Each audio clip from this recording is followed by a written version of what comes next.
जय हिंद आप सभी को। कैसे हो आप सब? उम्मीद करता हूँ आप सब अच्छे होंगे। तो चलिए आज हम शुरू करने वाले हैं एक नई सीरीज। ठीक है, इस नई सीरीज में हम क्या करेंगे? फिजिक्स पढ़ेंगे। क्या पढ़ेंगे हम? फिजिक्स।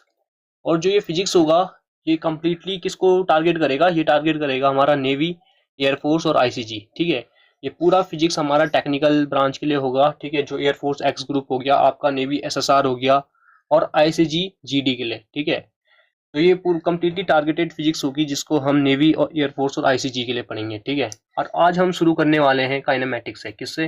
काइनेमेटिक्स से हम इस सीरीज को शुरू करने वाले हैं। ठीक है, काइनेमेटिक्स के दो पार्ट्स होते हैं, motion in straight line and motion in plane. तो आज हम पढ़ेंगे मोशन इन स्ट्रेट लाइन, जिसे हम 1D मोशन से भी जानते हैं। ठीक है, वन डायमेंशन मोशन के नाम से हम जिसे जानते हैं उसको आज हम पढ़ेंगे। ठीक है, तो देखिए जो मोशन इन वन डायमेंशन है इसमें हमारे कौन कौन से टॉपिक्स होंगे। इसमें पहला टॉपिक होगा हमारा बेसिक टर्म्स, जैसे कि बेसिक टर्म्स हो गए हमारे कि काइनेमेटिक्स क्या होता है, मैकेनिक्स क्या होता है, हमारा स्टैटिक, रेस्ट, मोशन। ठीक है, फ्रेम ऑफ रेफरेंस। ये सब पढ़ने के बाद हम थोड़ा स्केलर और वेक्टर के बारे में बेसिक बात करेंगे कि स्केलर क्या होता है, वेक्टर क्या होता है। ठीक है, उसके बाद हम करेंगे डिस्टेंस एंड डिस्प्लेसमेंट। ठीक है, तो आज इस लेक्चर में डिस्टेंस और डिस्प्लेसमेंट और उसके साथ कुछ क्वेश्चन होंगे, इतना ही हम करेंगे। ठीक है, और बेसिक टर्म्स जो है हम इनको कम्प्लीटली पढ़ेंगे। उसके बाद बचता है हमारा स्पीड एंड वेलोसिटी। ठीक है, स्पीड और वेलोसिटी। फिर हम बात करेंगे एक्सेलरेशन की। फिर हम जो वीटी ग्राफ्स होते हैं, जो अलग अलग प्रकार के इस चैप्टर में ग्राफ्स है, उसके बारे में पढ़ेंगे। ठीक है, जो कि मोस्ट इंपॉर्टेंट टॉपिक है। उसके बाद हम बात करेंगे इक्वेशन ऑफ मोशन की। ठीक है, उसके बाद हम बात करेंगे इक्वेशन ऑफ मोशन और लास्ट टॉपिक जो बचेगा रिलेटिव वेलोसिटी। ठीक है, हम रिलेटिव वेलोसिटी को करेंगे। देखो जो हमारा तरीका होगा इस चैप्टर को कंप्लीट करने का, इस सीरीज को कंप्लीट करने का, सबसे पहले हम चैप्टर की कंप्लीट थ्योरी पढ़ेंगे। ठीक है, पहले थ्योरी और उसके साथ अगर जो समझने के लिए जो एक दो क्वेश्चन होंगे वो करेंगे। ठीक है, इस समय जब हम लेक्चर रिकॉर्ड कर रहे होंगे तब इसमें किसी भी प्रकार का क्वेश्चन ज़्यादा नहीं होंगे। ठीक है, एक दो क्वेश्चन बस बेसिक समझने के लिए होगा और आपके लिए अलग से प्रैक्टिस सेशन में चैप्टर वाइज जैसे ही चैप्टर खत्म होता है। ठीक है, जैसे इसकी थ्योरी कंप्लीट होती है उसके बाद हम चैप्टर वाइज आपको प्रैक्टिस कराएंगे, जिसमें कि हमारे कितने क्वेश्चन होंगे, 50 से 60 क्वेश्चन होंगे। ठीक है, जो कि PYQs होंगे, पिछले साल के जो क्वेश्चन होंगे उन्हीं को हम कराएंगे। ठीक है, तो चलिए अब शुरू करते हैं मोशन इन वन डायमेंशन। ठीक है, सबसे पहले आप देख सकते हैं कि इसके अंदर हम क्या पढ़ने वाले हैं। हम पढ़ेंगे कि हमारा मैकेनिक्स क्या होता है। ठीक है, मैकेनिक्स के बारे में बात करते हैं। It deals with study of rest and motion. ठीक है, मैकेनिक्स क्या होता है? जो कि हमारे डील करे किसके साथ? रेस्ट और मोशन। ठीक है, फिजिक्स की वो ब्रांच जो सिर्फ और सिर्फ रेस्ट और मोशन के बारे में ही बात करे उसे हम मैकेनिक्स बोलते हैं। ठीक है, अब मैकेनिक्स के पार्ट हो जाते हैं। ठीक है, जो हमारा मैकेनिक्स है इसके पार्ट हो जाते हैं, इसके 3 पार्ट आते हैं। ठीक है, मैकेनिक्स के जो हमारा मैकेनिक्स है, ठीक है, इसके 3 पार्ट्स आ जाते हैं हमारे पास। पहला होता है स्टैटिक्स। ठीक है, पहला पार्ट होगा स्टैटिक और दूसरा होता है हमारा काइनेमेटिक्स। ठीक है, आपने ये टर्म्स बहुत बार सुने होंगे पर आपको एक्चुअल में इनका पता नहीं होगा कि क्या हमारा स्टैटिक है, क्या किसे काइनेमेटिक्स बोलते हैं। ठीक है, और लास्ट में तीसरा पार्ट आता है इसका डायनेमिक्स। क्या आता है? डायनेमिक्स। ठीक है, तो जो हमारा स्टैटिक होता है, स्टैटिक का मतलब होता है जब हम बात करें कि जब हम क्या करते हैं कि एक ब्रांच है। ठीक है, मैकेनिक्स की वो ब्रांच है, it is the branch of mechanics which deals with study of object at rest. ठीक है, जो कि किसके बारे में बात करें? जब हमारा ऑब्जेक्ट रेस्ट पोजीशन पे हो उसकी हम स्टडी करें। ठीक है, जब रेस्ट पोजीशन पे हमारा ऑब्जेक्ट होता है और हम उसकी स्टडी करें उसे बोलते हैं हम स्टैटिक्स। ठीक है, उसे क्या बोलते हैं हम? स्टैटिक्स। और जो हमारा काइनेमेटिक होता है, अब देखो काइनेमेटिक क्या होता है हमारा, ये एक ब्रांच है मैकेनिक्स की जिसमें हम क्या करते हैं, which deals with study of motion without knowing the cause of motion. अब जैसे मान लो हमारे पास इसमें हम बात करते बिना जाने कि इसका कारण क्या था। ठीक है, जैसे कि इसमें हमारे आ जाता है कि हम सिर्फ मोशन को पढ़ेंगे। किसको पढ़ेंगे? मोशन को। और कैसे पढ़ेंगे? हम इसके कारण के पीछे नहीं जाएंगे, जैसे न्यूटन लॉ ऑफ मोशन हो गया। ठीक है, इसमें क्या है, हम कॉज जानते हैं कि हमने जब अर्थ पे जो प्रेशर लगाया, हमने फोर्स एक्सर्ट किया। ठीक है, उस फोर्स की वजह से हम आगे बढ़े। हम इसके कारण के पीछे नहीं जाएंगे, हम सिर्फ बात करेंगे कि हमारा डिस्टेंस डिस्प्लेसमेंट क्या है। ठीक है, वेलोसिटी के बारे में बात करेंगे, हम बात करेंगे एक्सेलरेशन का। ठीक है, ये सब बातें जो होंगी ये हमारी किस में होती है? काइनेमेटिक्स में। ठीक है, काइनेमेटिक्स में सिंपल हम बात करते हैं बस। और जब हमारा डायनेमिक्स आएगा, ठीक है, अब यहाँ पे क्या होगा, हम डायनेमिक्स में क्या करते हैं? मोशन की स्टडी करते हैं, पर कब? जब हमें उसका कारण पता हो। ठीक है, मोशन की स्टडी विद कॉज। ठीक है, इसमें हमारा कॉज हमें पता होना चाहिए, ठीक है, कि क्यों ऐसा हो रहा है। इसमें कॉज होता है कि कारण होता है कि हम उसके ये पढ़ते हैं कि इसका कॉज क्यों है, क्यों ये मोशन ऐसे हो रहा है, ठीक है। इसमें हम किसी भी काइनेमेटिक में हम बात नहीं करते हैं कारण का, ठीक है, कि इसका कॉज ऑफ मोशन क्या है, ठीक है। डायनेमिक्स की डेफिनेशन देख लेते हैं। It is the branch of mechanics which deals with knowing the motion और कॉज ऑफ मोशन, ठीक है। ये कौन सी मैकेनिक्स की वो ब्रांच है जिसमें हम मोशन की स्टडी करते हैं, कब, जब हम उसका मोशन का कारण भी जाने, ठीक है, कि क्यों ये मोशन हो रहा है, ठीक है। इतनी बात आपको समझ में आई होगी। अब आगे बढ़ते हैं, हम देखते हैं रेस्ट क्या है, ठीक है। जनरली हमें पता है कि रेस्ट किसे बोलते हैं हम, जब कोई ऑब्जेक्ट अपनी पोजीशन चेंज ना कर रहा हो, जब वो रुका हुआ हो। पर ये कंप्लीट डेफिनेशन नहीं है कि जब पोजीशन चेंज ना करे, ठीक है। पोजीशन चेंज देखो, जब हम बात करते हैं रेस्ट की, तो रेस्ट हम उस ऑब्जेक्ट को तब बोलेंगे जब वो सराउंडिंग के साथ अपना मोशन क्या ना करे, चेंज ना करे, अपनी पोजीशन चेंज सराउंडिंग के साथ ना करे, ठीक है। जैसे मान लो अगर आप अर्थ में हो, ठीक है, आप कहाँ हो, अर्थ में, और आप यहाँ पर खड़े हो, ठीक है, ये आप हो, आप यहाँ पे खड़े हो अर्थ पे, ठीक है। तो अब देखो, जब आपको कोई मार्स से आपको ऑब्जर्व कर रहा है तो अर्थ रोटेट कर रही है, क्या कर रही है, अर्थ रोटेट, ठीक है। अर्थ क्या कर रही है, जब रोटेट कर रही है और ये बंदा आपको देख रहा है यहाँ से, तो वो उसे क्या क्या नजर आ रहा है कि आप भी मोशन कर रहे हो, ठीक है। अर्थ के मोशन के साथ आप भी मोशन करते हुए उसे नजर आ रहे हो, इस जो यहाँ पे मार्स में से देख रहा है, ठीक है। पर जब हम बात करें यहाँ पे, ठीक है, जहाँ पे कोई लड़का आपको खड़े होकर देखे तो उसे तो लग रहे हो कि आप रेस्ट में हो, राइट। उसे, उस लड़के को क्या लग रहा है कि आप रेस्ट पे हो। तो रेस्ट और मोशन डिपेंड करता है कि हमारा फ्रेम ऑफ रेफरेंस क्या है, हमारा व्यू पॉइंट ऑफ व्यू क्या है, ठीक है। फ्रेम ऑफ रेफरेंस के बारे में आगे बात करेंगे। आप जस्ट ये देखो कि इस बंदे के हिसाब से आप क्या हो, रेस्ट पे हो, और इस लड़के के हिसाब से जो यहाँ से आपको देख रहा है उसके हिसाब से आप मोशन में हो। तो रेस्ट और मोशन क्या है, रिलेटिव टर्म्स है। रिलेटिव टर्म्स मतलब कि वो एक दूसरे पे क्या करता है, रिलेट करता है कि कब आप मोशन में हो, कब आप रेस्ट में हो, कि आपकी पोजीशन चेंज हो रही है सराउंडिंग के साथ, ठीक है। जैसे मान लो मैं मानूं कि मेरा पॉइंट ऑफ व्यू जब यहाँ से था, कहाँ से, मार्स से जब मैं आपको देख रहा था तो मुझे लग रहा था आप मोशन में हो, पर जब मैं अर्थ में आके आपको देख रहा हूं तब मुझे लगा कि आप रेस्ट में हो, ठीक है। तो रेस्ट और मोशन किस पे डिपेंड करता है, आपके फ्रेम ऑफ रेफरेंस पे, कि आप उसे देख कहाँ से रहे हो, ठीक है। फ्रेम ऑफ रेफरेंस है, ठीक है, कहाँ से, फ्रेम ऑफ रेफरेंस, ओके। अब देखो रेस्ट की हम डेफिनेशन पढ़ लेते हैं। A body is said to be rest, ठीक है। A body is said to be at rest if it does not change its position with respect to time, ठीक है, एंड सराउंडिंग। जब ये सराउंडिंग और टाइम के साथ अपनी पोजीशन चेंज ना करें, ठीक है। कब रेस्ट पे कब होगा, जब ये सराउंडिंग, जैसे मान लो ये मेरा सराउंडिंग है, ठीक है, इतने पे मेरा क्या है, फ्रेम ऑफ रेफरेंस है। मैं इतने पॉइंट तक आपको जज करूंगा, ठीक है, नोट करूंगा कि आपका मोशन हो रहा है या फिर आप रेस्ट पे हो। अब मान लो आप यहाँ पे हो, इस पोजीशन को आपने अटेन करा हुआ है और मैं देख रहा हूँ कि आपने बिल्कुल भी मूवमेंट नहीं करी, ठीक है। टाइम भी चेंज हो रहा है, ठीक है, हमारा टाइम बढ़ते जा रहा है, ठीक है, जो हमारा टाइम है ये बढ़ते जा रहा है, और आप सराउंडिंग में के हिसाब से अपनी पोजीशन चेंज नहीं कर रहे हो, तो मैं आपको क्या बोलूंगा, आप किस में है, आप है रेस्ट में। और जब मोशन की बात होगी तो मोशन क्या होगा, a body is said to be at rest if it change its position with respect to time and surrounding, ठीक है। Body is said to be यहाँ पे हो जाएगा मोशन, ठीक है। एक बॉडी को हम कब बोलेंगे कि मोशन में है, जब क्या होगा, अपनी पोजीशन चेंज करेगा टाइम और सराउंडिंग के साथ। मान लो टाइम हो गया 2 सेकंड, ठीक है, आप 1 सेकंड में यहाँ पे थे, दूसरे सेकंड पे मैंने देखा कि आप यहाँ पे हो, ठीक है। अब देखो यहाँ पे मेरा सराउंडिंग देखा मैंने कि यहाँ ये इस दीवार से आपका मैंने क्या करा, जजमेंट करा, ठीक है। मैंने इसे रेफरेंस माना, इसे क्या माना, मैंने 0 माना, और यहाँ से देखा कि आप यहाँ पहुंच चुके हो, ठीक है। दूसरे सेकंड पे आप यहाँ से इस पोजीशन से यहाँ पहुंच चुके हो, तो मतलब आपने क्या करा है, मोशन करा है, क्योंकि सराउंडिंग के साथ आपने अपनी पोजीशन चेंज कर दी है समय के साथ, ठीक है। तो इससे हम क्या बोलेंगे कि आप कब है, आप किस में है, मोशन में है, ठीक है। आगे देखते हैं कि हमने बोला कि जो हमारा रेस्ट और मोशन है ये क्या थे, रिलेटिव टर्म्स, ठीक है। जैसे मान लो which means an object may be at rest with respect to one and at same time it may be motion with respect to another object, it depends on the frame of reference, ठीक है। ये बात मैंने आपको बताई थी कि जैसे मान लो ये दोनों जो रेस्ट और मोशन है ये क्या है, रिलेटिव टर्म्स। रिलेटिव टर्म्स ये किस पे डिपेंड करती है, फ्रेम ऑफ रेफरेंस पे। मान लो आप यहाँ पे हो, आप एक कार के अंदर बैठे हो, ठीक है, आप क्या बैठे हो, एक कार के अंदर आप बैठे हुए हो, ये आप हो यहाँ पे, ठीक है, आपके साथ आपका क्या जो भाई है वो आपके साथ यहाँ पे बैठा हुआ है, ठीक है। अब आपका भाई आपको देख रहा है, जब आप कार चला रहे हो तो आपका भाई आपको देख रहा है कि आप रेस्ट पे हो, ठीक है, आप क्या हो, रेस्ट पे, जबकि आपकी कार क्या करती है, मोशन। तो इसके हिसाब से तो आप रेस्ट पे हो, ठीक है।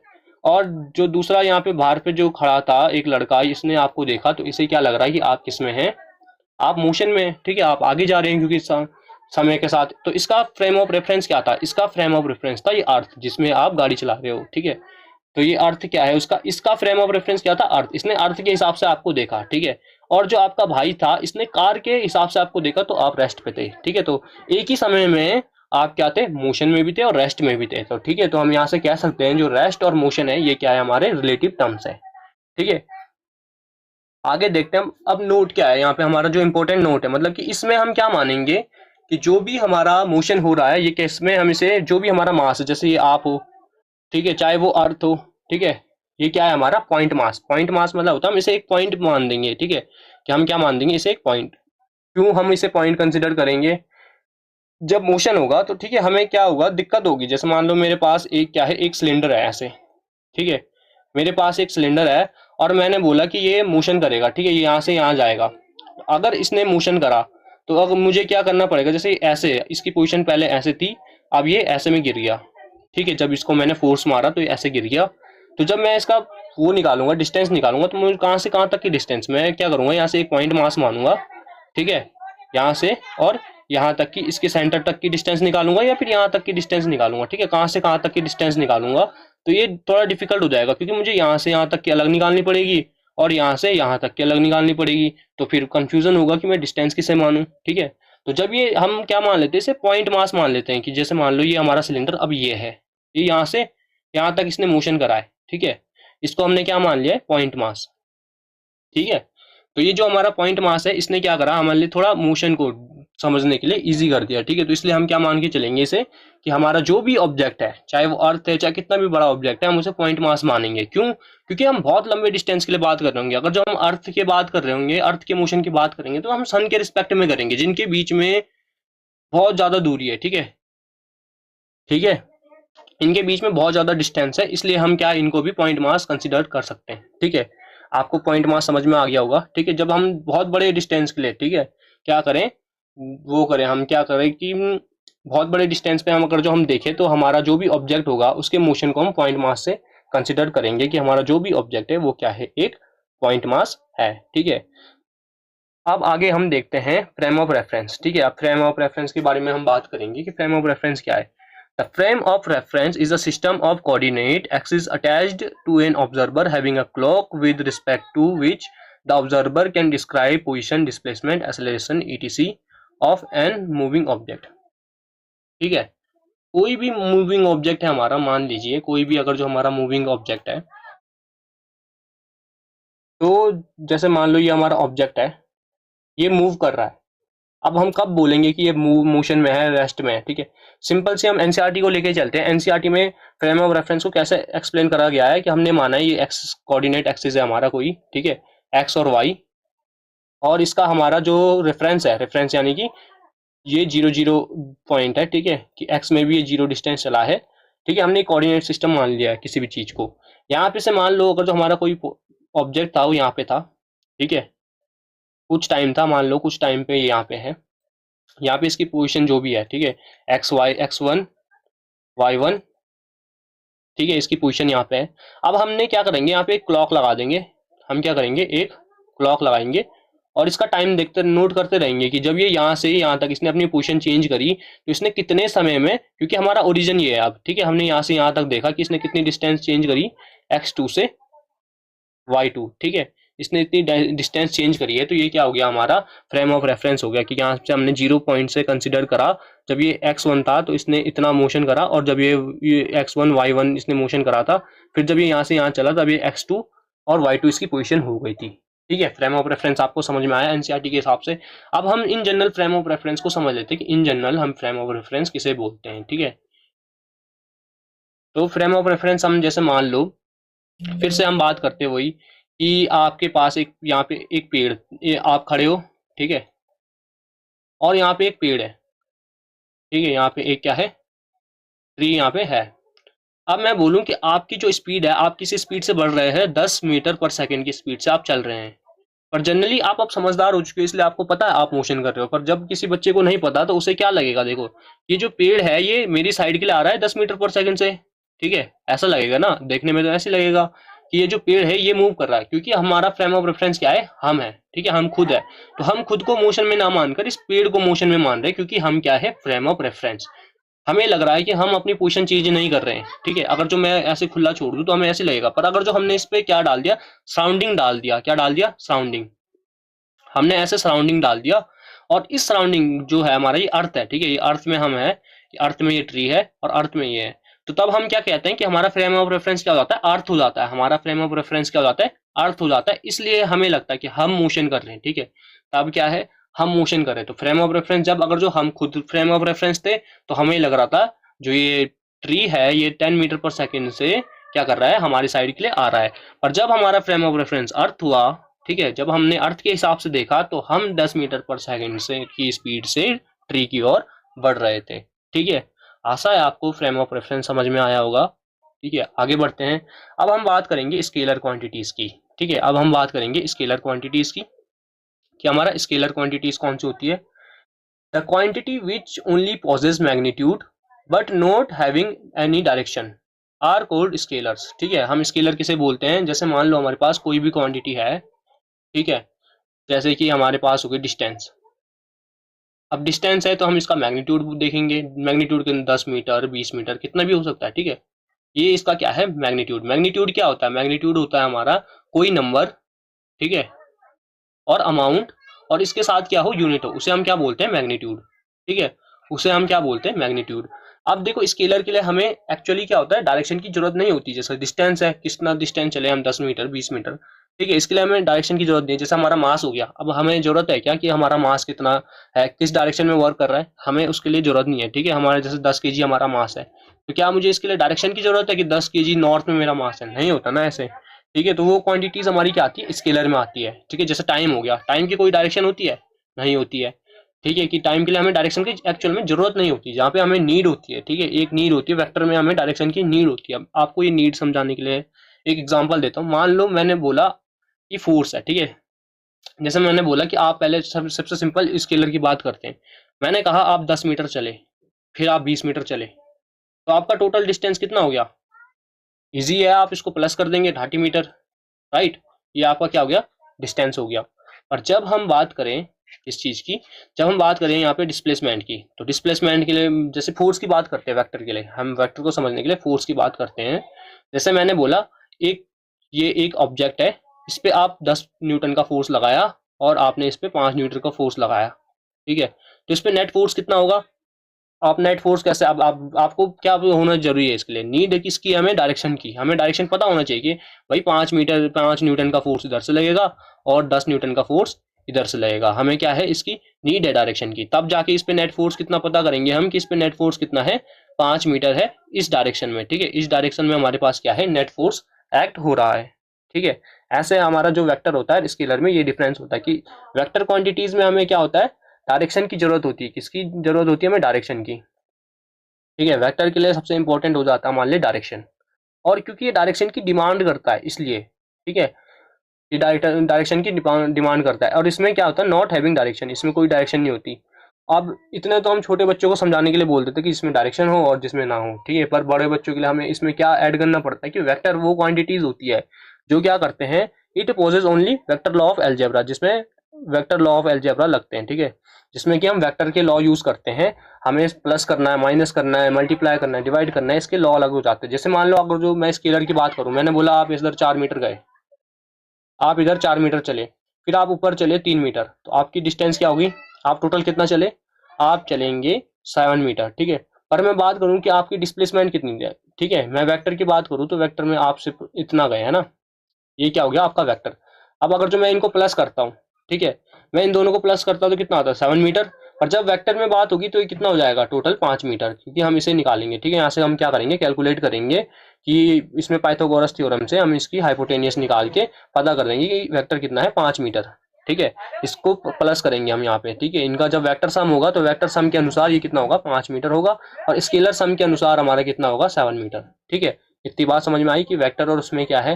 देखो यहाँ पे सम करने के लिए हमारा ट्राइंगल लॉ लगता है। कौन सा लॉ, ट्राइंगल लॉ। और ट्राइंगल लॉ क्या कहता है हमारा, ठीक है, इसमें क्या लगता है, ट्राइंगल लॉ। ट्राइंगल लॉ कहता है कि जब हमारा ऐसी डायरेक्शन में जब फोर्स आए, ठीक है, क्या हमारे फोर्स लग रहे हो ऐसी डायरेक्शन में, तो जो उसका क्या होगा, जब हम उसको ऐड करेंगे तो हमारा जो वेक्टर होगा, ठीक है, ये कहाँ से, हेड टू इसके जो इसका जो टेल होगा, ठीक है, इसका जो टेल होगा और इस टेल से जो लास्ट वेक्टर का हेड होगा वहां तक हम मिलाएंगे, और उसका जो जितना डिस्टेंस वो कवर करेगा, जितना वेक्टर का मैग्नीट्यूड होगा, वो हमारा क्या होगा, फाइनल आंसर होगा। ठीक है, उसका सम क्या होगा, फाइनल 5 मीटर ये हो जाएगा। ठीक है, आपको स्केलर और वेक्टर समझ में आया। अब एक बार हम इनकी क्या देख लेते हैं, डेफिनेशन देख लेते हैं। ठीक है, the quantity which only possesses magnitude but not having direction, जिसमें क्या हो, वो क्वांटिटी, स्केलर क्वांटिटी क्या है, वो क्वांटिटी जिसमें सिर्फ क्या हो, मैग्नीट्यूड हो, कोई भी डायरेक्शन ना हो, उसे हम बोलते हैं स्केलर। जैसे कि एग्जांपल ले लेते हैं हम, मास, टाइम और डिस्टेंस। ठीक है, और भी कई हो जाते हैं, वर्क हो गया हमारा, वर्क भी क्या है,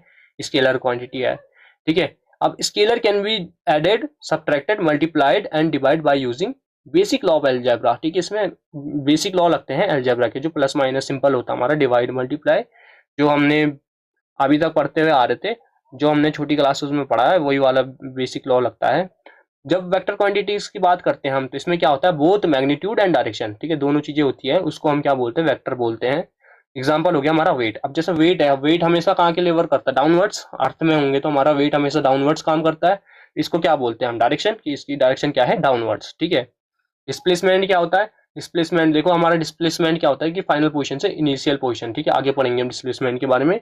वेलोसिटी की भी डायरेक्शन होती है, ठीक है, कि हम इस डायरेक्शन में बढ़ते हुए, नॉर्थ डायरेक्शन में हमारी 10 मीटर पर सेकंड की वेलोसिटी थी। ठीक है, और भी एक्स्ट्रा हो गए। ठीक है, अब वेक्टर क्वांटिटी का क्या होता है, देखो vector can not be added, subtracted, multiplied and divide by using basic law of algebra. ठीक है, इसके प्लस माइनस करने के बेसिक लॉ नहीं होते, एलजेब्रा के लॉ इस पे काम नहीं करते हैं। ठीक है, एलजेब्रा के लॉ इस पे यूज नहीं होते। हम कौन सा लॉ यूज करते हैं, वेक्टर लॉ ऑफ एलजेब्रा। ठीक है, इसके लिए कौन से लॉ यूज होते हैं, वेक्टर लॉ ऑफ एलजेब्रा। ठीक है, आगे बढ़ते हैं, आगे देखते हैं अब हम डिस्टेंस एंड डिस्प्लेसमेंट के बारे में। ठीक है, डिस्टेंस और डिस्प्लेसमेंट हमारा क्या है। सबसे पहले हम देखेंगे डिस्टेंस क्या है। It is defined as the actual length travel by the body between initial and final position. ठीक है, मतलब कि जो हमारा ये फाइनल पोजीशन है, यहाँ से हम ऐसे चलते हुए गए, कितनी दूरी हमने ट्रेवल करी, जैसे मान लो ये पूरा जो कर्व है, इसकी टोटल पाथ कितना है, 50 मीटर। तो ये हमारा क्या हो जाएगा, डिस्टेंस हो जाएगा, कि हमने टोटल पाथ कितना कवर किया। ठीक है, total path covered by a body, एक बॉडी ने कितना पाथ कवर करा। जैसे मान लो ये है, ठीक है, ये एक पॉइंट है ए। ठीक है, एक बॉडी ने यहाँ से चलना शुरू करा, ये देखो ऐसे ऐसे घूम घाम के गया ये पूरा यहाँ से, और यहाँ पे आया। ठीक है, तो जो यहाँ से यहाँ तक की डिस्टेंस थी बी तक, इसने आने में लिया 100 मीटर। कितना, 100 मीटर ये चल के आया। ठीक है, पर जब हमने डिस्प्लेसमेंट की बात करेंगे तो ये फाइनल पोजीशन से और इनिशियल पोजीशन तक शॉर्टेस्ट डिस्टेंस कितना है, तो शॉर्टेस्ट डिस्टेंस क्या होगा हमारे पास, स्ट्रेट लाइन। ठीक है, सबसे शॉर्टेस्ट डिस्टेंस क्या होता है, स्ट्रेट लाइन। जब हम स्ट्रेट लाइन में वर्क करते हैं तो वो क्या होता है, शॉर्टेस्ट डिस्टेंस। तो हमने फाइनल पाथ तक देखा कितना, ये 10 मीटर में पहुंच गया। ठीक है, तो हमारा जो डिस्टेंस हो जाएगा वो क्या हो जाएगा, एक्चुअल पाथ, कि ये एक्चुअली कितना चला है। ठीक है, उससे क्या बोलेंगे हम, डिस्टेंस। डिस्टेंस क्या है, स्केलर क्वांटिटी है ना। डिस्टेंस के लिए हमें डायरेक्शन की जरूरत नहीं थी। देखो डिस्टेंस हम कैसे भी गए, 100 मीटर चले, तो ये क्या हो गया हमारा डिस्टेंस। पर हमने यहाँ पे क्या लगाया, एरो, कि हम किस डायरेक्शन से ए टू बी गए, हम कहाँ से ए टू बी के लिए हमने मूव करा, ये क्या है हमारा डिस्प्लेसमेंट। ठीक है, और डिस्प्लेसमेंट कितना था, 10 मीटर। ठीक है, आगे देखते हैं एसआई यूनिट क्या होती है हमारी डिस्टेंस की, मीटर। डिस्टेंस की एसआई यूनिट क्या होती है, मीटर। ठीक है, जैसे मान लो मैं यहाँ से चलना शुरू करूँ, ए पॉइंट से मैंने शुरू करा और मैं ऐसे मुड़ा, यहाँ से 7 मीटर चला ए बी पॉइंट तक, फिर बी पॉइंट से मैं मुड़कर कितना चला, मैं सी तक गया मैं 5 मीटर। ठीक है, कितना मीटर, 5 मीटर। तो मैंने टोटल डिस्टेंस कितना चला, टोटल डिस्टेंस चला मैंने 12। अब मैंने बोला कि मैं यहाँ से गया, फिर मैं यहाँ से वापस आके यहाँ पे आ गया। ठीक है, इस ए पोजीशन पे वापस आया 13 मीटर चल के, तो कितना 12 प्लस 13 कितना हो गया हमारा, 25 मीटर। ठीक है, तो मैंने टोटल कितना डिस्टेंस कवर करा, 25 मीटर। ठीक है, पर मैं डिस्प्लेसमेंट की बात करूं कि डिस्प्लेसमेंट, मैं ए पोजीशन से शुरू करा और ए पोजीशन पे आके खड़ा हूं, तो डिस्प्लेसमेंट कितना है, 0। कितना है, 0। ठीक है, आगे देखते हैं। अब हम बात करते हैं डिस्प्लेसमेंट की, ठीक है, प्रॉपरली डिस्प्लेसमेंट की बात अब करने वाले हैं। डिस्प्लेसमेंट क्या होता है? The shortest path travelled by an body to initial position and final position is called displacement, ठीक है। इस कॉल्ड हमारा क्या है? डिस्प्लेसमेंट। इसे हम बोलेंगे किसे? जब हमने शॉर्टेस्ट पाथ करा, ठीक है, shortest path travelled between initial and final position is called displacement, ठीक है। कि जो हमारा शॉर्टेस्ट पाथ होगा, शॉर्टेस्ट पाथ कौन सा होगा? जो स्ट्रेट लाइन में होगा, ठीक है। जैसे मान लो मैंने क्या करा कि ये वाला एग्जांपल देखते हैं हम। देखो यहाँ से यहाँ तक मैं कितना गया? 3 मीटर। फिर मैं ऊपर के लिए मुड़ा 4 मीटर, सी पॉइंट तक गया मैं, ठीक है। ए बी और सी ऐसे कवर करा मैंने डिस्टेंस, टोटल डिस्टेंस मैंने ऐसे कवर करा। तो टोटल डिस्टेंस कितना हो गया हमारे पास? 7 मीटर। टोटल डिस्टेंस कितना हो गया? 7 मीटर, ठीक है। पर जब मैं डिस्प्लेसमेंट की बात करूं तो इनिशियल पोजीशन से हमारा जो है, इनिशियल पोजीशन से फाइनल पोजीशन यानी कि ए टू सी। अब ए टू सी कितना डिस्टेंस ट्रेवल करा? हम क्या करेंगे? पाइथागोरस थ्योरम लगाएंगे और हमारा क्या करेंगे? अंडर रूट 3 का स्क्वायर प्लस 4 का स्क्वायर, ठीक है। कितना हो जाएगा हमारा? कितना हो जाएगा ये? 25, ठीक है। टोटल कितना हो जाएगा? 25। 9 प्लस 16 कितना हो जाएगा? 25। और ये कितना हो जाएगा? इसका अंडर रूट से बाहर निकालेंगे तो 5। तो टोटल कितना हो जाएगा? 5 मीटर हमारी डिस्प्लेसमेंट, फाइनल से इनिशियल पोजीशन से फाइनल पोजीशन तक, ठीक है। ये क्या हमारा displacement? Shortest distance between initial and final position, ठीक है। हम इसे क्या बोल देते हैं? इन जनरल हम क्या बोल देते हैं? शॉर्टेस्ट डिस्टेंस, ठीक है। बस शॉर्टेस्ट डिस्टेंस, क्या डिस्प्लेसमेंट डिस्टेंस है? नहीं, ठीक है। ये हम क्या बोलेंगे? पाथ बोलेंगे कि पाथ ट्रैवल करा, कितना रास्ता कवर किया, ठीक है। डिस्टेंस तो फिर हमारा टेक्निकल टर्म यूज कर दिया ना हमने उसके लिए, ठीक है। तो जनरली वैसे ज्यादातर बुक्स में भी, कई बुक्स में ऐसा होता है कि शॉर्टेज डिस्टेंस हम इसे बोल देते हैं, पर एक्चुअल में क्या है? ये पाथ ट्रेवल है, कितना रास्ता तय करा गया है, ठीक है। आगे देखते हैं कि ये हमारी क्या है? Vector quantity. इसकी क्या होती है? डायरेक्शन होती है। अब आपने देखा हमने यहाँ पे प्लस करने के लिए भी अलग से लॉ यूज करा, ठीक है, vector law of algebra use करा हमने इसके लिए।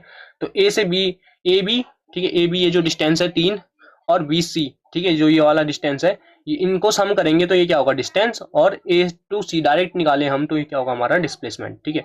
अब इनके बीच में कंपेरिजन करते हैं कि हमारा डिस्टेंस क्या होता है, डिस्प्लेसमेंट क्या होता है, ठीक है। कंपैरिजन करेंगे हम। तो सबसे पहले डिस्टेंस क्या होता है? A total path covered by an object. एक ऑब्जेक्ट ने कितना टोटल रास्ता कवर करा, ये हमारा डिस्टेंस हो गया। डिस्प्लेसमेंट क्या होगा? The shortest distance between initial and final position. Initial और फाइनल पोजीशन के बीच का सबसे छोटा रास्ता, ठीक है। इस ये डिस्टेंस जो है हमारा स्केलर क्वांटिटी है, और जो डिस्प्लेसमेंट है ये एक वेक्टर क्वांटिटी है, ठीक है। अब हम इसमें देखेंगे कि distance can zero but never never be negative, ठीक है। अब जैसे डिस्टेंस है, मैंने बोला मैं इस पॉइंट पे खड़ा था, मैं यहाँ से यहाँ गया, ठीक है। मैं इस पॉइंट से यहाँ गया, तो क्या मैं कुछ डिस्टेंस चला? जैसे मान लो 30 मीटर मैं चला, ठीक है। तो मैं कुछ डिस्टेंस चला, अब मैं यहाँ पे खड़ा हूँ और मैंने पोजीशन चेंज नहीं करी, मैं यहीं पे हूँ, तो मैंने कुछ डिस्टेंस चला नहीं। यानी कि डिस्टेंस हमारा जीरो भी हो सकता है, और क्या हो सकता है? जीरो से ज्यादा कोई भी नंबर हो सकती है। पर क्या नेगेटिव में जा सकता हूँ मैं डिस्टेंस? मैं या तो यहाँ पे खड़ा हूँ पर मैं यहाँ से आगे नहीं बढ़ा, तो ये क्या है? हमारा डिस्टेंस है। अब मैं मानू, जैसे मानो कि मैंने क्या करा, यहाँ पे था, ठीक है, मैंने यहाँ से कुछ डिस्टेंस कवर करा ऐसे सर्कुलर पाथ में और यहाँ आ गया, ठीक है। तो मैंने कितना डिस्टेंस कवर करा? 2πr, ठीक है। सर्कल का सरकमफ्रेंस पे गया ना मैं दौड़ के, तो सर्कल का सरकमफ्रेंस कितना होता है? 2πr। तो मैं यहाँ पे आके रुक गया। जब मैं यहाँ पे आके रुका तो मैंने क्या करा? कुछ डिस्टेंस ट्रेवल करा 2πr, ठीक है। और पर जब मैं डिस्प्लेसमेंट की बात करूं तो मैं जिस पोजीशन पे था, फाइनल पोजीशन से इनिशियल पोजीशन क्या है? वहीं पे है। तो कितना हो गया? डिस्टेंस डिस्प्लेसमेंट हमारा 0, ठीक है। डिस्प्लेसमेंट क्या हो गया? हमारा 0। अब मैं बोलूं मैंने इस रास्ते पे गया ऐसे, मैं कितना गया? 4 मीटर गया, और मैं 5 मीटर वापिस आ गया, ठीक है। तो मैं टोटल डिस्टेंस कितना होगा? 4 5 9 मीटर हो जाएगा, ठीक है। पर अगर जो मैं बात करूं डिस्प्लेसमेंट की, तो डिस्प्लेसमेंट कितना हुआ? यहाँ से यहाँ पीछे के लिए कितना? हमने 4 से 5 यानी कि 1 मीटर पीछे के लिए चले गए ना हम, 1 मीटर पीछे के लिए, तो ये क्या हो गया? नेगेटिव में। तो डिस्टेंस के डिस्प्लेसमेंट हमारा क्या हो सकता है? नेगेटिव हो सकता है, ठीक है, क्योंकि हम इसकी पोजीशन पता करें ना, यहाँ से यहाँ तक पीछे के लिए, ये जो पीछे के लिए गया है ये कितना है? -1 मीटर पीछे गया है, ठीक है। तो 1 मीटर जब ये पीछे गया तो हम उसे क्या दे देंगे? साइन दे देंगे माइनस का। तो जो हमारा डिस्प्लेसमेंट होगा, डिस्प्लेसमेंट क्या हो सकता है? 0 भी हो सकता है और नेगेटिव भी हो सकता है, पर हमारा डिस्टेंस कभी भी क्या नहीं होता? नेगेटिव नहीं होता, ठीक है। इतनी बात आपको समझ में आई? तो चलिए हम आगे क्वेश्चन करते हैं, थोड़ा 1-2 क्वेश्चंस देखते हैं हम किसके? डिस्टेंस और डिस्प्लेसमेंट के। बात करते हैं सबसे पहले क्वेश्चन की। सबसे बेसिक सा क्वेश्चन लेंगे, ठीक है, ज्यादा टफ क्वेश्चन से शुरू नहीं करेंगे हम, सिंपल सा एक क्वेश्चन देखते हैं। मान लो मैं यहाँ पे गया 3 मीटर और यहाँ से ऊपर गया 4 मीटर, 3 और 4, ठीक है। तो हमारा जो डिस्प्लेसमेंट होगा वो कितना होगा और डिस्टेंस कितना होगा, तो सिंपली हम इनको प्लस कर देंगे, तो कितना होगा डिस्टेंस हमारा, डिस्टेंस कितना हो जाएगा 7 मीटर, ठीक है। और जब हम डिस्प्लेसमेंट निकालेंगे तो हम यहाँ पे क्या कर देंगे, पाइथागोरस थ्योरम लगाएंगे और डिस्प्लेसमेंट हमारा कितना निकल जाएगा 5 मीटर, ठीक है। पहला क्वेश्चन ये हो गया हमारा। अब दूसरा क्वेश्चन देखते हैं हम। दूसरा क्वेश्चन देखते हैं कि जिसमें मान लो एक ऑब्जेक्ट है, ये यहाँ से यहाँ तक पहले 3 मीटर गया, फिर इससे आगे इसने 4 मीटर और कवर किया, ठीक है, 4 मीटर और गया। इस केस में हमारा डिस्टेंस और डिस्प्लेसमेंट कितना होगा, तो डिस्टेंस, जब हम डिस्टेंस देखेंगे तो डिस्टेंस क्या होगा हमारा, डिस्टेंस होगा 7 मीटर, ठीक है, सेम। और जब हम डिस्प्लेसमेंट की बात करें, क्या डिस्प्लेसमेंट, तो डिस्प्लेसमेंट कितना किया इसने, इनिशियल पोजीशन से फाइनल पोजीशन तक कितना होगा, 3 + 4 7, ठीक है, 7 मीटर यहाँ पे डिस्टेंस डिस्प्लेसमेंट भी होगा, ठीक है। तीसरा क्वेश्चन देखते हैं। इसके बाद इन तीनों क्वेश्चन से हम एक रिलेशन निकालेंगे, ठीक है। तीसरा क्वेश्चन है हमारे पास कि सबसे पहले इसने एक इस पॉइंट से शुरू करा और ये गया यहाँ पे तक, ठीक है, फिर इसने यहाँ से आगे गया, ठीक है, जैसे मान लो पहले 4 मीटर गया टोटल, फिर ये इसी रास्ते पे क्या करा इसने, इसी रास्ते पे 3 मीटर पीछे आ गया, कितना 3 मीटर पीछे आ गया है ये ऑब्जेक्ट जो था, पहले 4 मीटर आगे गया फिर 3 मीटर पीछे गया, तो हमारा डिस्टेंस कितना होगा, डिस्टेंस कितना होगा, जो हमारा डिस्टेंस होगा वो होगा कितना, इस केस में हमारा डिस्टेंस तो 7 मीटर ही रहेगा। और जो डिस्प्लेसमेंट होगा, आप देखो डिस्प्लेसमेंट कितना करेगा, ये डिस्प्लेसमेंट करा इसने कितना, पहले 4 आगे गया फिर 3 पीछे आ गया, तो फाइनल पोजीशन से इनिशियल पोजीशन से फाइनल पोजीशन के बीच कितनी डिस्टेंस रहेगी हमारी 1 मीटर, ठीक है, 4 - 3 1, तो 1 मीटर हमारी क्या थी, डिस्प्लेसमेंट होगी। अब देखो इन रिलेशन से आपको कुछ पता चल रहा है कि हमारा जो डिस्टेंस होगा, ठीक है, इस वाले से तो हमें पता चल रहा है कि हमारा जो डिस्टेंस होगा और डिस्प्लेसमेंट होगा ये बराबर हो सकते हैं, ठीक है। दूसरी चीज हमने देखी कि जो हमारा डिस्प्लेसमेंट था ये इससे कम भी हो सकता है, ठीक है, कम भी हो सकता है, ठीक है, कम हो सकता है, यहाँ पे भी कम था, यहाँ पे भी कम था, इन दोनों केस में क्या था, कम था। तो हम कह सकते हैं ना कि जो हमारा डिस्टेंस होगा वो हमेशा क्या होगा, ज्यादा होगा, ठीक है, और या तो बराबर हो सकता है किसके, डिस्प्लेसमेंट के, राइट। अब हम डिस्प्लेसमेंट की बात करें, एक केस आपको बता देता हूँ कि डिस्प्लेसमेंट जो होगा हमारा ये क्या हो सकता है, 0 हो सकता है और नेगेटिव हो सकता है और पॉजिटिव हो सकता है, ठीक है। और जो हमारा डिस्टेंस होगा वो हमेशा क्या होगा, हमेशा क्या होगा, पॉजिटिव, ठीक है, या फिर किसी केस में 0 हो सकता है, जब हम मोशन ना करें तो अब ये क्या हो सकता है, 0 हो सकता है, ठीक है, ये आप याद रखेंगे, ठीक है। आपको ये क्वेश्चन समझ में आ गया। आप थोड़ा लेवल अप करते हैं, ठीक है, क्वेश्चन का थोड़ा लेवल अप करते हैं। तो अगला क्वेश्चन हम लेते हैं कि मान लो एक लड़की थी, ठीक है, एक लड़की थी जो पहले चलती है यहाँ से ईस्ट साइड के लिए, ठीक है, ईस्ट साइड के लिए कितनी चली है, 100 मीटर, ठीक है, 100 मीटर ये ईस्ट साइड पर चली, फिर इसने यहाँ से मुड़ी ऊपर के लिए और 200 मीटर ये कहाँ गई, नॉर्थ में, ठीक है, 200 मीटर नॉर्थ में गई, ठीक है। इसके बाद इसने यहाँ से मुड़ी और कितनी 500 मीटर आगे चलेगी, कितनी गई 500 मीटर आगे ये गई, कहाँ पे, वेस्ट डायरेक्शन में। अब आपको बताना है कि इसका डिस्टेंस और डिस्प्लेसमेंट क्या होगा, ठीक है, इसका डिस्टेंस और डिस्प्लेसमेंट क्या होगा, ये हमारा चौथा क्वेश्चन था कि हमारा जो डिस्टेंस होगा और डिस्प्लेसमेंट होगा क्या होगा इसमें, बताइए। वीडियो को पॉज करिए और थोड़ा ट्राई करने की कोशिश करिए इस क्वेश्चन को।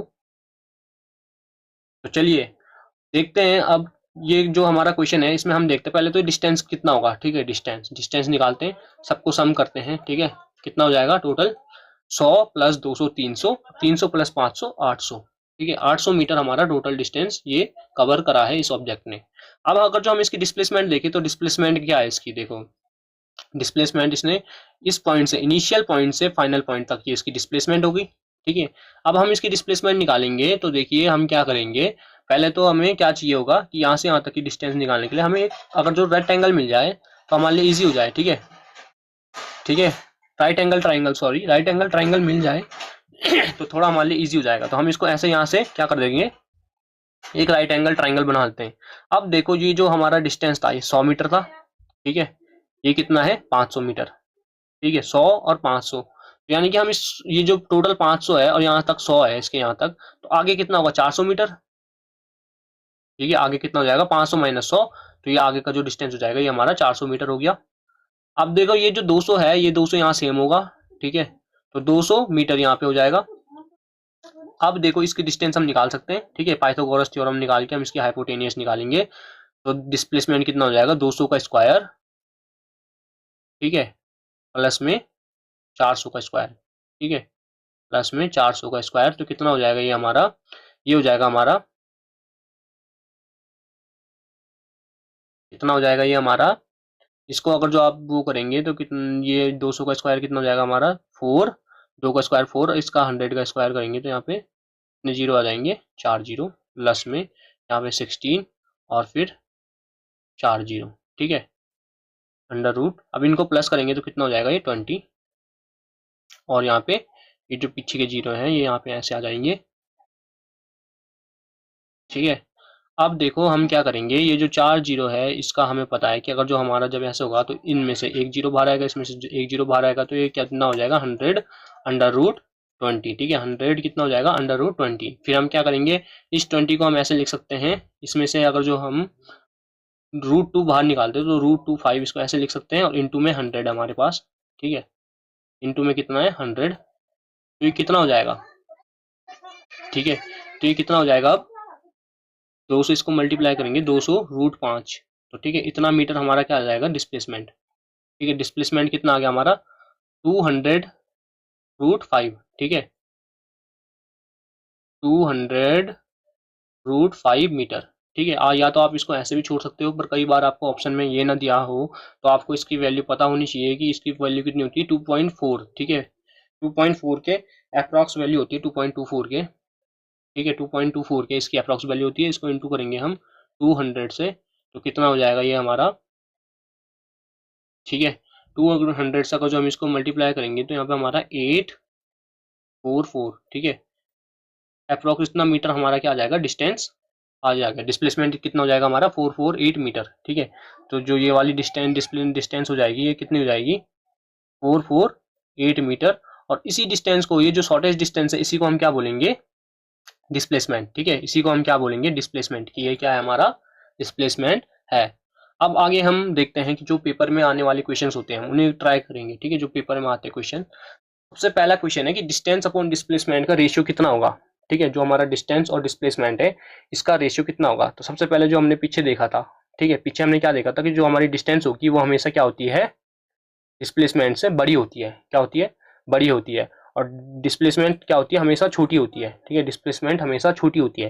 तो अगर जो ये वाला देखो हम इसका रेशियो निकालें, तो अगर जो हमारा ऊपर का बड़ा है और नीचे का क्या है छोटा है, तो ये वाला नंबर ओवरऑल क्या होगा, ये बड़ा होगा, किससे बड़ा होगा 1 से बड़ा होगा, राइट। तो ये क्या हो जाएगा ग्रेटर देन या फिर इक्वल टू 1, जब ये दोनों सेम होते हैं। जैसे पीछे हमने एक केस देखा था कि जैसे हमने स्ट्रेट लाइन पे चलाया था, तो स्ट्रेट लाइन में क्या होता है कि ऑब्जेक्ट जो होता है वो सेम डिस्टेंस और डिस्प्लेसमेंट सेम होता है। तो जैसे 1 जैसे मान लो यहाँ पे हमारा 5 मीटर था और ऊपर भी 5 मीटर है, तो 5 कट के ये 1 के बराबर हो जाएगा। ठीक है, पहला केस। दूसरे केस में हमने क्या देखा था कि हमेशा छोटा होगा, जो डिस्प्लेसमेंट होगा वो क्या होगा, जो हमारा डिस्टेंस होगा वो हमेशा क्या होगा बड़ा होगा, किससे, इससे डिस्प्लेसमेंट से। तो यहाँ से हमारा क्या रिलेशन आता है कि जब हम इसको इन दोनों को ऐसे लिख सकते हैं कि जो डिस्टेंस होगा वो हमेशा क्या होगा या तो बराबर या फिर बड़ा होगा डिस्प्लेसमेंट से। ठीक है, क्या होगा डिस्प्लेसमेंट से बड़ा होगा। अब इसको अगर जो हम इधर ट्रांसफर करें तो क्या हो जाएगा डिस्टेंस अपॉन में displacement greater than equals to कितना, इधर क्या बचेगा 1। ठीक है, इधर क्या बचेगा 1। तो कौन सा ऑप्शन मैच कर रहा है, ऑप्शन ए। ऑप्शन ए क्या होगा हमारा राइट आंसर। समझ में आया। अगले क्वेश्चन पे बढ़ते हैं। ठीक है, ये क्वेश्चन बहुत बार आता है पेपर में। तो देखिए ये कह रहा है कि एक एथलीट है। ठीक है, क्या है, एक एथलीट है जो क्या करता है कि सर्कुलर ट्रैक पे, एक सर्कुलर ट्रैक है, ठीक है, इस पे दौड़ता है, और इसका एक राउंड जो है जिसका रेडियस क्या है आर, देखो यहाँ से यहाँ तक की रेडियस जो है इसकी आर है। ठीक है, और इसने कितना एक राउंड, जैसे कि यहाँ से शुरू करके यहाँ खत्म करा, इस पॉइंट पे खत्म करा इसने, तो इस पॉइंट पे खत्म करने का जो वो है इसकी कितने सेकंड लिया इसने 40 सेकंड। कितना लिया 40 सेकंड। तो ये पूछ रहा है हमें कि what will be the displacement at the end of 2 minute 20 second की, 2 मिनट और 20 सेकंड के बाद इसकी डिस्प्लेसमेंट जो होगा वो कितना होगा। डिस्टेंस क्या होगा, डिस्टेंस हम इसका कैलकुलेट करेंगे। सबसे पहले हम देखो कैसे कैलकुलेट करेंगे। देखो यहाँ पे क्या है 40 सेकेंड, राइट। अगर हम इसको इससे डिवाइड कर लेंगे तो हमारे क्या निकल आएंगे, नंबर ऑफ राउंड, ठीक है। जैसे कि मान लो, अच्छा सिंपल देखते हैं, यहाँ से दौड़ना शुरू करा इसने, ठीक है, क्या करा इसने, रनिंग शुरू करी यहाँ से। पहला 40 सेकंड में एक राउंड कंप्लीट, दूसरा 40 सेकंड यानी कि 80 सेकंड में दूसरा राउंड कंप्लीट, फिर 80 प्लस 40 120 सेकंड में तीसरा राउंड कंप्लीट कर चुका। अब 20 सेकंड यानी कि 20 सेकंड, जब 40 सेकंड में ये एक राउंड कंप्लीट कर रहा है तो 20 क्या है, 40 का आधा, यानी कि आधा राउंड ही कंप्लीट कर पाएगा। कितना, आधा राउंड इसने कंप्लीट करा तो यहाँ तक पहुंच पाएगा, राइट। ये कितना पहुंच पाएगा, यहाँ तक पहुंच पाएगा। अब ये कितना है, देखो ये डिस्टेंस कितना हमारा, ठीक है। पहला तरीका तो ये हो गया कि हम ऐसे करें, तो ये तरीका, इसमें देखो हमारे यहाँ से यहाँ तक इसने इतना पॉइंट कवर करा है, तो क्या है ये आर है, तो इसका कितना हो जाएगा 2r, तो इसकी डिस्प्लेसमेंट कितनी है 2r, ठीक है।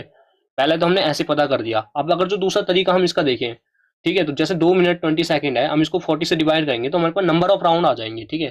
तो पहले इस 2 मिनट को हम सेकंड में कन्वर्ट करेंगे तो कितना हो जाएगा 120 सेकंड, प्लस में 20 सेकंड कितना हो जाएगा 140 सेकंड, कितना हो जाएगा 140 सेकंड। अब हम 140 सेकंड को क्या करेंगे 40 से डिवाइड करेंगे तो कितना हो जाएगा, ये देखो इसको हम कट करेंगे तो अप्रोक्स 3.5, तो 3.5 क्या मारे इसने, राउंड मारे, तीन कितने राउंड मारे हैं 3.5, ठीक है। देखिए कितने राउंड मारे, देखो पहला राउंड कंप्लीट, दूसरा राउंड कंप्लीट, तीसरा राउंड कंप्लीट। अब आधा राउंड मारेगा यहाँ पे तक पहुंचेगा, राइट, यहाँ पे तक पहुंचेगा ये।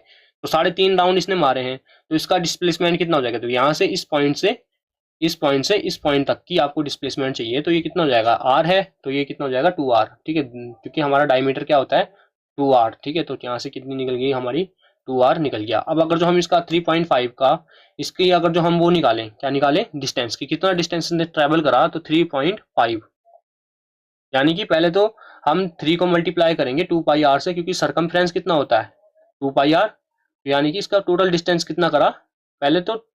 अब देखो किसने 3 से इसको मल्टीप्लाई करेंगे तो कितना आ जाएगा 6πr, बचा इसने 0.5 राउंड जो एक्स्ट्रा कवर करा था उसको इसमें ऐड कर देंगे, तो 0.5 यानी कि πr है ना, πr हो जाएगा हमारा आधा राउंड जिस इसने कवर करा। तो यहाँ से यहाँ तक की, यहाँ से यहाँ तक का होता है, तो पाई का सरकमफ्रेंस कितना होता है, हाफ सर्कल का हाफ करेंगे, उसका हम क्या निकालेंगे, वो निकालेंगे, सरकमफ्रेंस निकालेंगे, तो कितना होता है πr, तो टोटल कितना हो जाएगा हमारा 7πr, तो 7πr इसकी क्या हो जाएगी डिस्टेंस, ये क्या हो जाएगी डिस्टेंस, ठीक है,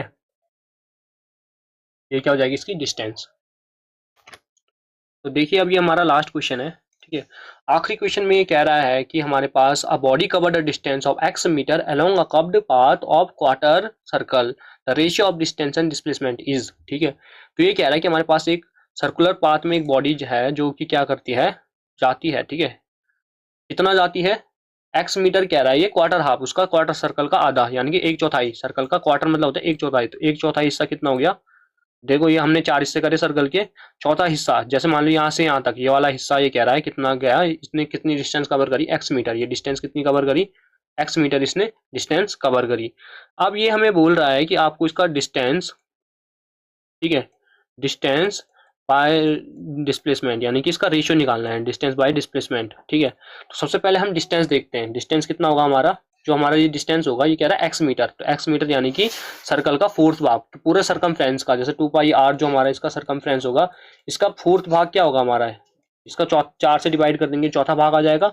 इसको हम अगर जो कैंसिल करें तो कितना हो जाएगा πr/2 हमारा क्या हो जाएगा, जो हमारा πr/2, ये क्या हो जाएगा हमारा डिस्टेंस, हमने डिस्टेंस तो निकाल लिया है। अब अगर जो हमने डिस्टेंस निकाल लिया तो डिस्प्लेसमेंट निकालते हैं। अब डिस्प्लेसमेंट क्या होगा, देखो डिस्प्लेसमेंट आपको दिख रहा है, यहाँ से यहाँ तक जो स्ट्रेट लाइन होगी वो हमारा क्या होगा, डिस्प्लेसमेंट होगा, ठीक है। तो जैसा हमारा ये r है और ये भी r है, तो हम पाइथागोरस थ्योरम से डिस्प्लेसमेंट निकाल सकते हैं। तो डिस्प्लेसमेंट जो होगा हमारा क्या होगा, √r² प्लस में r², तो ये कितना हो जाएगा, देखो 2√2r², ठीक है। तो यहाँ से रूट से r² में से एक r बाहर आ जाएगा और अंदर क्या हो जाएगा r√2, ये हमने निकाल दिया यहाँ से। अब हमें इसका रेशियो निकालना है, ठीक है, रेशियो निकालना है। तो डिस्टेंस क्या है हमारा x अपॉन में क्या हो जाएगा डिस्प्लेसमेंट, तो देखो x क्या है हमारा, x हमने निकाल लिया यहाँ से πr, ठीक है, बाय 2, और डिस्प्लेसमेंट क्या हो जाएगा हमारा r√2। ठीक है, डिस्प्लेसमेंट क्या है हमारा r√2।